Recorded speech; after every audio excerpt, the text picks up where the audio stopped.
Today, I'm going to introduce you to another book. I might have already shown it to you at one time, but what I'm going to do is show you the book, and I'm going to show you some of my orchids and see what the book says about them. This is a book that I think you should get if you don't have it, if you like orchids from Papua New Guinea and maybe you don't realize that you have them. There are more than just dendrobiums in Papua New Guinea.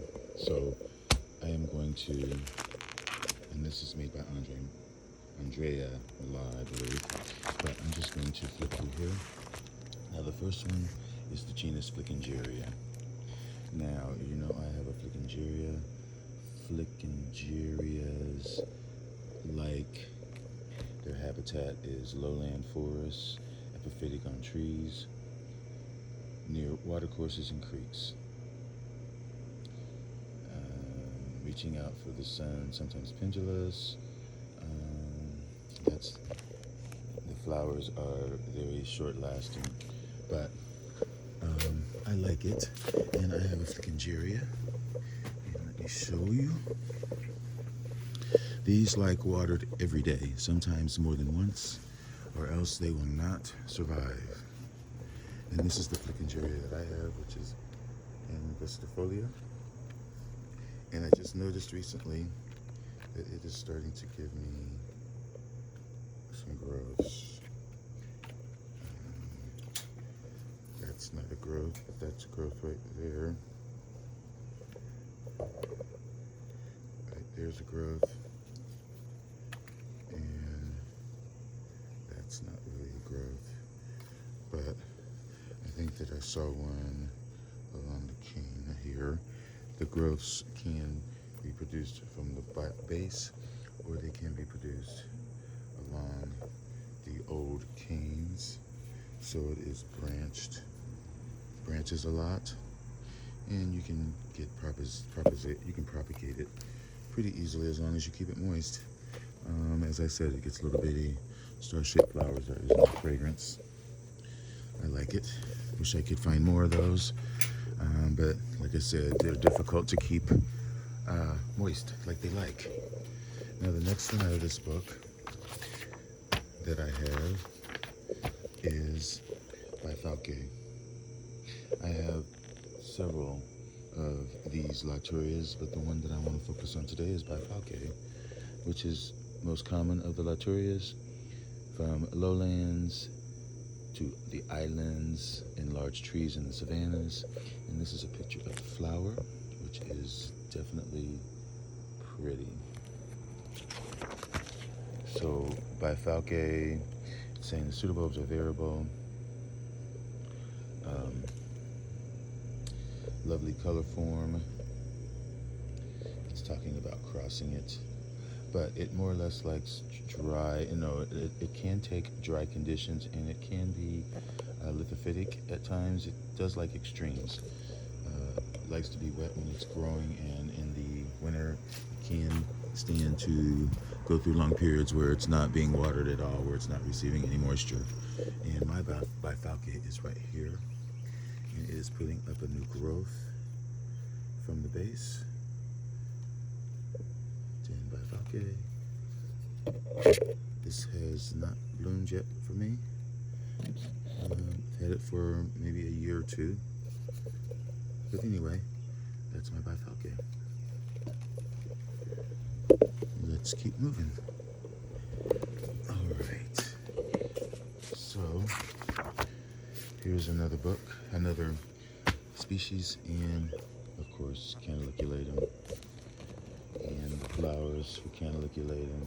This is the flower right here. Cantaliculatum, swamps, scruffy plants.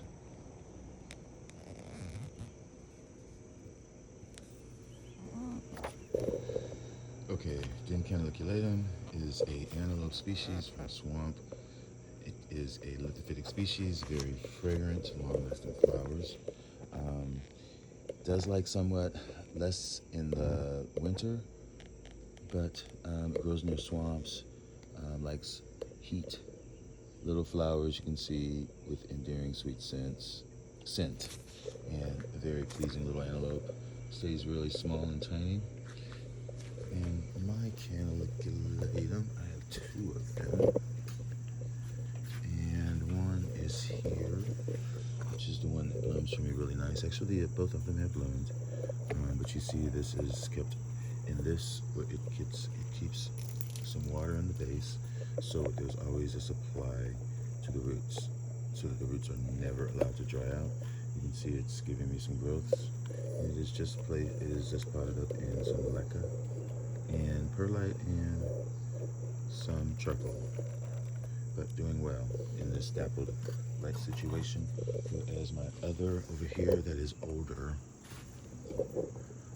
up here, that has been repotted in the same type of mix, but it's more rock.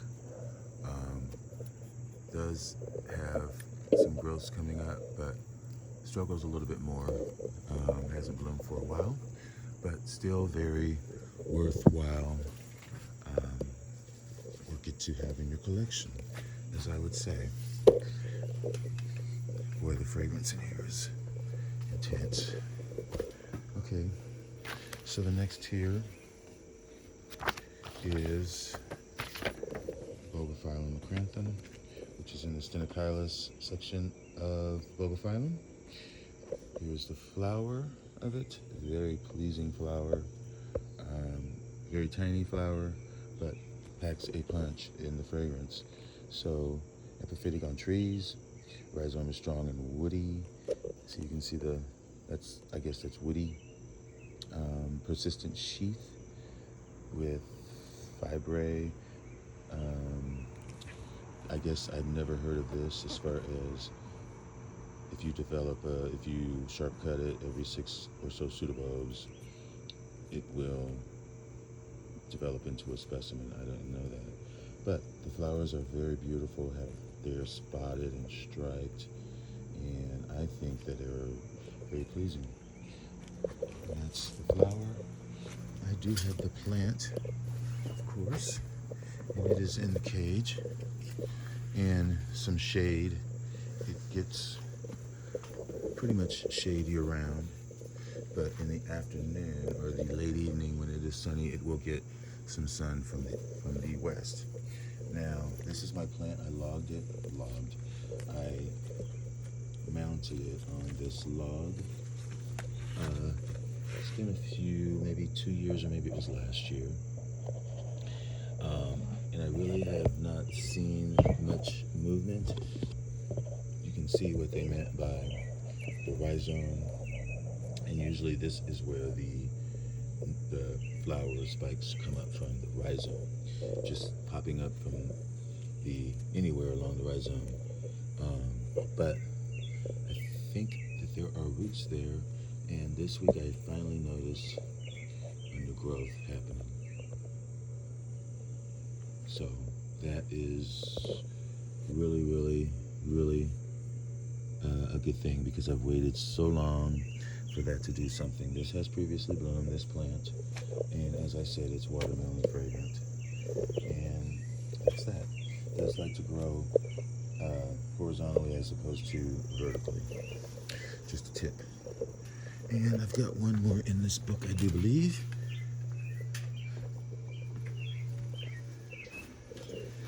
And we were talking about Bulbophyllum longiflorum, which is here.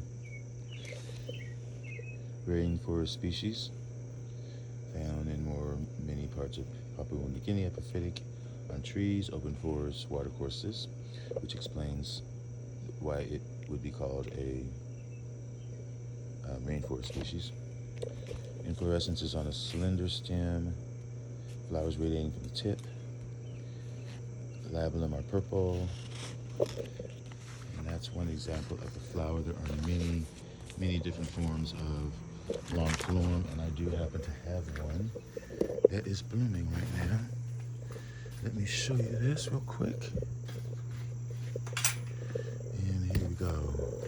This is is my bulbophyllum longiflorum if you haven't seen it before. Here's the flowers.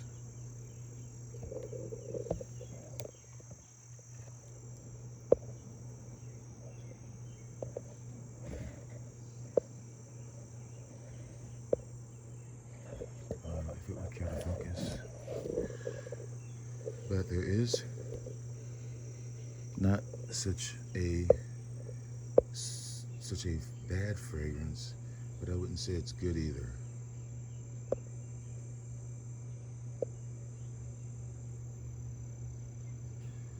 You can see how the rhizome is very long and how it just goes all around the plant. There's another flower spike right there.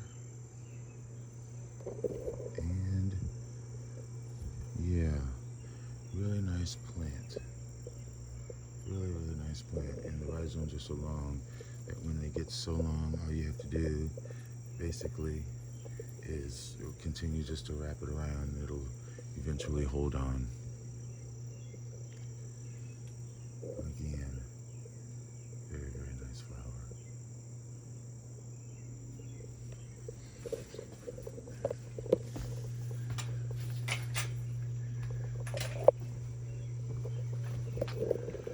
So yeah, this is an example of this book that I love, but it's not just about dendrobiums. I'm sure you have a lot of these orchids in your collection. So if you find that book, and it is available in a lot of bookstores and used bookstores as well. But anyway, folks, thanks for watching. Orchids.